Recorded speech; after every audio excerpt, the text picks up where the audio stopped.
इस कार्यक्रम के पुण्यार्चक हैं श्रमण संस्कृति पाठशाला के प्रेरणा स्रोत एवं मार्गदर्शन स्वर्गीय पंडित श्री रतनलाल जी बेनाड़ा की पुण्य स्मृति में बेनाड़ा उद्योग लिमिटेड, आगरा।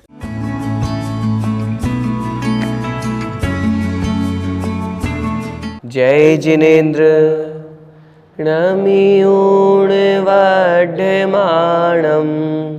परमपाणं जिणं तिशुद्धेन वोच्छामिरयणसारं सायारिणयारिधं मीणं। पंच परमेष्ठी भगवान की जय। द्वादशांग जिनवाणी माता की जय। आचार्य भगवंत श्री कुंद कुंद स्वामी भगवान की जय। आचार्य भगवंत श्री विद्यासागर जी महामुनिराज की जय। परम पूज्य गुरुदेव निर्यापक श्रमण मुनिपुंगव श्री सुधा सागर जी महाराज की जय। अढ़ाई द्वीपस्थ समस्त महामुनिराजों की जय। आचार्य भगवंत श्री कुंद कुंद स्वामी द्वारा विरचित रयणसार ग्रंथ का हम स्वाध्याय कर रहे हैं और वर्णन चल रहा है सम्यक दृष्टि और मिथ्या दृष्टि का।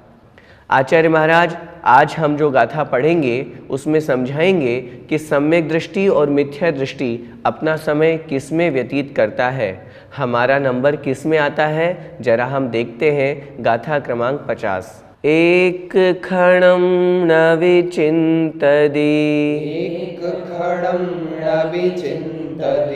मोक्षनिमित्तं नियपसभावम्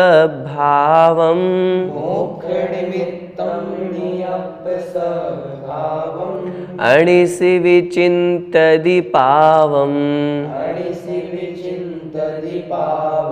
बहुलालावं मणि विचिन्तेदि।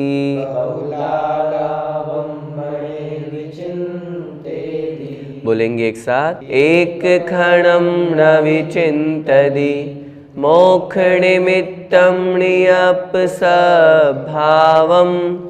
अणिसि विचिन्तति पावम् बहुलालावं मणि विचिन्तेदि। मिथ्या दृष्टि जीव की पहचान क्या है? मिथ्या दृष्टि जीव अपना समय किस में व्यतीत करता है और जो आत्मा का कल्याण रूप मोक्ष मार्ग है उसका किंचित मात्र भी चिंतन नहीं करता। आचार्य महाराज यही इस गाथा में कह रहे हैं। आइए शब्दार्थ देखते हैं। एक क्षणं न विचिन्तति। एक मतलब एक, क्षणम अपि क्षण मात्र भी, एक क्षण भी न विचिन्तति चिंतन नहीं करता, विचार नहीं करता। किसका विचार? मोक्ष निमित्तम, मोक्ष के निमित्त भूत जो साधन है। मोक्ष प्राप्ति कैसे होगी, मेरी आत्मा का कल्याण कैसे होगा, सम्यक दर्शन, सम्यक ज्ञान, सम्यक चारित्र रूप मोक्ष मार्ग है, उसके बारे में उसे कोई खबर नहीं है। साथ में नियप स्वभावम, निज आत्म स्वभाव को, नियप स्वभावम, निज आत्म स्वभाव को, मेरी आत्मा का स्वभाव कैसा है। मेरी आत्मा का स्वभाव ज्ञान दर्शन रूप है, फिर मैं क्रोध मान माया लोभ क्यों कर रहा हूँ, मैं राग द्वेष में क्यों फंसा हुआ हूँ। और मिथ्या दृष्टि की बात करेंगे तो वो तो आत्मा के बारे में सोचता भी नहीं है, वो तो शरीर को ही अपनापन आत्मा मानता है। इसलिए वह एक क्षण मात्र भी मोक्ष के निमित्त जो साधन है, सम्यक दर्शन ज्ञान चारित्र और आत्मा का जो स्वस्वभाव है उसको चिंतन नहीं करता। और क्या करता है? अणिसि पावम विचिन्तति। अणिसि अर्थात अनिश, दिन रात, हमेशा 24 घंटे पावम विचिन्तति, पाप का ही चिंतन करता है, पाप कार्यों में ही लगा रहता है, पाप का ही चिंतन करना है। मुझे और पैसे कैसे मिल जाए, मैं ऐसा क्या काम करूं ताकि मेरे 2 बंगले की जगह 4 बंगले हो जाए। मेरे घर में छोटी 4 व्हीलर है, मुझे बड़ी लाना है, उसके लिए पैसे कैसे कमाऊं मैं। और अनीति अन्याय से जीवों की हिंसा भले होती हो तो हो, अभी एक फैक्ट्री है उससे खूब पैसा आ रहा है, लेकिन नहीं, मुझे और अमीर बनना है, और परिग्रह मेरे पास आएगा तभी तो मेरा समाज में नाम होगा। और वो दिन रात पाप का ही चिंतन करता है, पाप में ही लगा रहता है। और साथ में मणे बहुला लावम विचिंतदे, मणे अर्थात मन में, बहुल अर्थात अत्यधिक, एक से अधिक को हम कहते हैं बहुत, आलावम अर्थात बातें, एक से अधिक अनेक प्रकार की बातें, दूसरों के बारे में सोचना, इस तरह का विचिंतति अर्थात चिंतन करता है, सोचता रहता है, विचार करता है। कहने का तात्पर्य, इस गाथा में आचार्य महाराज उस मिथ्या दृष्टि जीव की पहचान बता रहे हैं जो आत्म कल्याण या आत्म स्वभाव की ओर उसकी दृष्टि नहीं होती, मोक्ष मार्ग के बारे में वो चिंतन नहीं करता, बल्कि संसार में वृद्धि करने वाले पाप कषायों में ही उसका चित्त जाता है। दूसरों का भला, दूसरों के बारे में, अपने आत्मा के अलावा अन्य पर पदार्थों के बारे में ही वो सोचता रहता है और इसी में उसका जीवन व्यतीत हो जाता है। भैया जी, मोक्ष प्राप्ति के निमित्त से हमें क्या सोचना चाहिए? मोक्ष प्राप्ति के निमित्त कौन कौन से होते हैं, मोक्ष को कैसे प्राप्त किया जाता है, मोक्ष का स्वरूप क्या है, जब तक हम ये नहीं जानेंगे तब तक उसको प्राप्त करने का प्रयास कैसे करेंगे। पहले तो हमारे अंदर ये श्रद्धान होना चाहिए कि मुझे मोक्ष प्राप्त करना है। आत्मा इस संसार में भटक रही है और जब तक वो संसार में है तब तक वो आकुलता से सहित है, परेशानी है, कर्मों से हम बंधे हुए हैं। हम सब जानते हैं संसार में कौन सा जीव सुखी है। अगर हम इस प्रश्न पर विचार करेंगे तो सबके पास यही उत्तर होगा, किसी न किसी को कोई न कोई समस्या लगी हुई है। समस्या का नाम ही तो संसार है, आकुलता, परेशानी, दुख का नाम ही तो संसार है। और यदि हमें थोड़ा सुख मिल भी जाता है तो वो इंद्रिय सुख है, क्षणिक सुख है, थोड़ी देर का सुख है। अनेक आचार्यों ने इस विषय में बहुत स्पष्ट लिखा है, हमें जो थोड़ा सुख मिलता है थोड़ी देर बाद वही दुख देने लगता है। इसलिए सबसे पहला श्रद्धान तो ये हो, संसार में शाश्वत सुख नहीं, वो तो मोक्ष में ही है। और उस मोक्ष को प्राप्त करने के लिए साधन क्या है? सम्यक दर्शन, ज्ञान, चारित्र। ये मेरी आत्मा का गुण है, लेकिन अभी कर्मों के कारण से मैं उन्हें प्रकट नहीं कर पा रहा हूँ और वो इसके लिए प्रयत्न करता है, मैं कैसे सम्यक दर्शन प्राप्त करूँ। जिन बिंब दर्शन, जिनवाणी का सुनना, आत्मा में विशुद्धि, अपने कर्मों का उपशम, क्षय, क्षयोपशम, इन सब के लिए वो निरंतर पुरुषार्थ करता है और सम्यक दर्शन प्राप्त कर लेता है। फिर जब सम्यक दर्शन के साथ सम्यक ज्ञान भी हो गया तो फिर सम्यक चारित्र के मार्ग पर अग्रसर होता है, महाव्रतों को अंगीकार करता है। तो मोक्ष में जो साधन है ये तीन ही रत्नत्रय मुख्य हैं। इनके प्रति वो विचार करे और इनके मार्ग पर आगे लगेगा तो निश्चित रूप से वह सम्यक दृष्टि कहलाएगा। भैया जी, अपने अलावा दूसरों के बारे में सोचने में क्या दिक्कत है?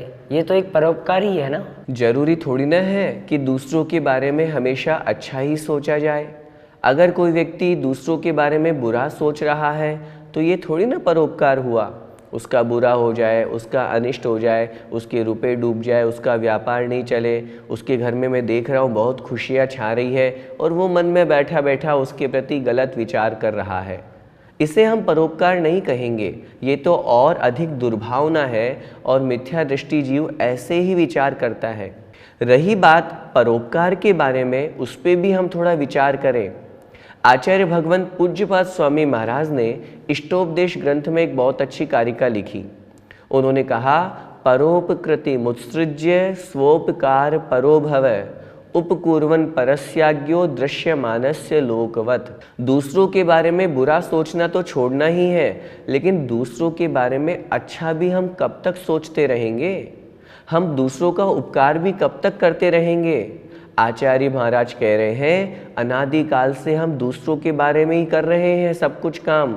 मेरा शरीर स्वस्थ रहे, मेरा परिवार स्वस्थ रहे, मेरे बच्चे, मेरी बीवी, मेरे रिश्तेदार सब सुखी रहे, और वो अपना सुबह से लेकर के शाम तक का समय दूसरों के लिए ही बिता देता है। व्यवहार पक्ष की अपेक्षा से ये कदाचित एक अपेक्षा से ठीक हो सकता है कि वो अपना जीवन परोपकार में बिता रहा है, लेकिन कब तक परोपकार? हम अपने बारे में कब सोचेंगे? मैं आत्मा हूँ, मैं जब इस संसार में आया था तो मैं अकेला था, जाना भी मुझे अकेला है, तो मुझे जो ये मनुष्य पर्याय प्राप्त हुई है तो मैं अपने बारे में कब सोचूंगा? मैं कौन हूँ, मैं कहाँ से आया हूँ, मुझे कहाँ जाना है, मेरा क्या लक्ष्य है, मुझे क्यों कर्मों के माध्यम से ये मनुष्य पर्याय मिली है, जब तक हम अपने बारे में चिंतन नहीं करेंगे तो हमारा जीवन सिर्फ व्यर्थ ही निकला जा रहा है। और जरा इस बात पर विचार कीजिए, सुबह से लेकर के शाम तक 24 घंटे में हम अपने बारे में कितना सोचते हैं। मंदिर भी जाते हैं, पूजा पाठ भी करते हैं, तो अधिकांश लोग सिर्फ दिखाने के लिए, दूसरों को दिखावा करने के लिए, अपनी आत्मा तक पहुंचने का तो एक ही मार्ग है और वो है रत्नत्रय। मिथ्या दृष्टि जीव इसे धारण नहीं कर पाता और सम्यक दृष्टि इस मार्ग पर आगे बढ़ करके आत्म कल्याण कर लेता है। अब आगे आचार्य महाराज स्वयं कह रहे हैं, मिथ्या दृष्टि जीव अपनी आत्मा को और आत्मा के स्वभाव को किस प्रकार नहीं जान पाता, देखिए। मिच्छामयि मद मोहा सब मत्तो बोल दे जहा भुल्लो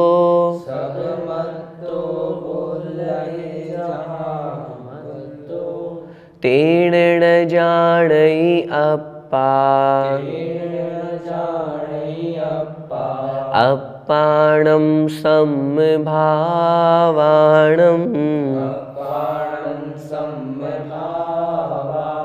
बोलिए एक साथ। मिच्छामयि मद मोहा सब मत्तो बोल दे जहा भुल्लो तेण न जानई अप्पा अप्पाणं समभावाणं। शब्दार्थ देखते हैं। मिच्छामयि मद मोहा सव मत्तो। मिच्छामयि अर्थात मिथ्या मति वाला, जिसकी बुद्धि मिथ्या है, जिसका ज्ञान मिथ्या है, जिसका श्रद्धान मिथ्या है, अर्थात मिथ्या दृष्टि जीव क्या करता है? मद मोहा सब मत्तो। मद अर्थात अहंकार और मोह में आसक्त रूप होकर के मत्तो मतवाला हो गया। मद और मोह की मदिरा का पान करके मतवाला बन करके मदोन्मत्त हो करके जहाँ भुल्लो बोल दे, जहाँ मतलब जिस प्रकार, भुल्लो मतलब भूलने वाला व्यक्ति, जिसे विस्मरण हो रहा है, जो भूल रहा है, जो कुछ भी बोल रहा है जिसे याद नहीं है, बोल्लदे अर्थात बोलता है, प्रलाप करता है। क्या मतलब हुआ? जिस प्रकार कोई भुलक्कड़ व्यक्ति से हम कुछ पूछेंगे कि ऐसा है क्या, तो वो कभी क्या बोलता है, कभी क्या बोलता है। क्यों? क्योंकि उसे भूल गया वो, क्योंकि उसे स्मरण नहीं है। ठीक ऐसे ही जो मिथ्या दृष्टि जीव है वह मद और मोह की मदिरा का पान किया हुआ है, इसलिए अनर्गल प्रलाप करता है, व्यर्थ बोलता है। कभी सही भी बोल देता है तो भी उसका सही बोलना सही नहीं माना जाता, क्योंकि उसकी दृष्टि, उसका श्रद्धांश सही नहीं है। और इस कारण से तेण, इसीलिए अप्पा अप्पाणम, अप्पा मतलब आत्मा और अप्पाणम समभावाणम, और आत्मा के जो सम भाव है, साम्य भाव है, समता भाव है, उसको न जाने, नहीं जान पाता है। और इसी स्वभाव के कारण से, मद और मोह में आसक्त होने के कारण से वह आत्मा को और आत्मा का जो साम्य स्वभाव है, समता परिणाम है, उसको वो नहीं जान पाता, क्योंकि मोह मदिरा उसके ऊपर चढ़ी हुई है। उसे आत्मा दिख ही नहीं रही, वो जानता ही नहीं है कि आत्मा क्या है। वो तो बस अनर्गल प्रलाप करके अपना श्रद्धान संसार वृद्धि का ही बनाया हुआ रखता है। इस प्रकार मिथ्या दृष्टि जीव अपनी आत्मा और आत्मा के स्वभाव को नहीं जान पाता। भैया जी, आत्मा का साम्य भाव क्या कहलाता है? जहाँ आचार्यों ने आत्मधर्म की चर्चा की, आचार्य भगवान कुंद स्वामी महाराज ने लिखा, चारितम खलु धम्मो धम्मो जोसो समोत्तीर्णित दिठो मोह खोह विहीणो परिणामो अपणोहु समो। आत्मा का धर्म निश्चय से चारित्र ही धर्म है, और वह चारित्र क्या है? समो, समत्व भाव। और जो आत्मा का साम्य भाव है वह क्या है? मोह और क्षोभ से रहित होना। क्षोभ का मतलब होता है राग द्वेष। तो राग द्वेष मोह से रहित होना ही आत्मा का स्वभाव है, जिसे हम मात्र ज्ञान दर्शन कहते हैं। और मिथ्या दृष्टि जीव वहाँ तक नहीं पहुँच पाता। जो आत्मा के उस स्वभाव को जान लेता है वो उस स्वभाव को प्राप्त करने के लिए तत्पर होता है। और सम्यक दृष्टि जीव निरंतर ये अभ्यास करता है कि मैं कैसे करके अपने आत्म स्वभाव को प्राप्त करूं। तो आज की कक्षा में हमने जो 2 गाथाएं पढ़ी उससे हमें क्या समझना, मिथ्या दृष्टि का चिंतन किधर जाता है, पाप कषायों में। वो आत्मा के लिए और मोक्ष मार्ग के लिए किंचित मात्र भी समय नहीं निकाल पाता, सोचता भी नहीं है कि मुझे मोक्ष मार्ग में लगना है। और तो और पागल और उन्मत्त मनुष्य के समान व्यर्थ में ही संसार में भटकता रहता है और आत्मा के स्वभाव को प्राप्त नहीं कर पाता। हमें ऐसा नहीं बनना, हमें तो सम्यक दृष्टि बनना है। हमारा एक एक क्षण बहुत कीमती है और उसे हमें आत्म कल्याण में लगाना है। पाप से दूर हो, पुण्य की क्रियाओं में हम लगे और व्रत हमारे जीवन में ग्रहण हो, यही हमारी भावना होनी चाहिए। मैं अपने आत्म स्वभाव को कैसे प्राप्त करूं और आज ही अपने जीवन का हम लक्ष्य बनाएं। मुझे शीघ्रातिशीघ्र मोक्ष मार्ग में लगना है, रत्नत्रय को धारण करना है, यही मेरे जीवन का लक्ष्य है। यदि हम इस ओर आगे बढ़ेंगे तो हमें स्वाध्याय का फल मिलेगा, अन्यथा फिर कोई मतलब नहीं है। हम सब अपने लक्ष्य की ओर आगे बढ़े, इसी मंगलमय भावना के साथ बोलिए द्वादशांग जिनवाणी माता की जय। जय जिनेंद्र।